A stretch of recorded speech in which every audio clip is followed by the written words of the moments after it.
Magandang araw, ko po si JM De Jesus para sa Pasada Balita ngayong alas 2. Inanunsyo ng Malacanang nalalagda ng Memorandum of Agreement o MOA ang Department of Education o DepEd, Department of Public Works and Highways o DPWH at mga lokal na pamahalaan upang malutas ang classroom backlog sa bansa. Ang naturang kasunduan ay bahagi ng kautusan ni Pangulong Ferdinand Marcos Jr. na maglaan ng direktang pondo sa mga LGUs para sa konstruksyon ng mga silid-aralan sa bansa. Kailangan raw mapunan sa lalong madaling panahon ang kakulangan sa classrooms para sa kapakanan ng mga mag-aaral at hindi raw dapat mabagal sa implementasyon ng nasabing programa.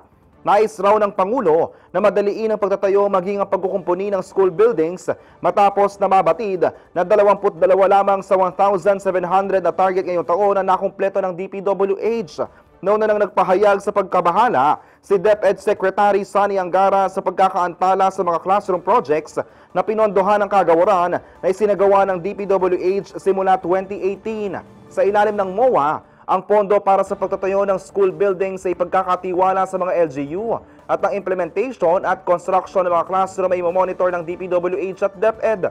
Tinatayang nasa 2,370 classrooms ay tatayo sa pagtutulungan ng DepEd, DPWH at mga LGUs at matatapos sa third quarter ng susunod na taon. Naniniwala raw si BBM or PBBM na ang magkakaroon ng maayos at sustainable na mga classroom sa bansa ay magsisilbing pundasyon ng karunungan, kaalaman at galing ng mga kabataang Pilipino na siyang isinusulong sa ilalim ng bagong Pilipinas.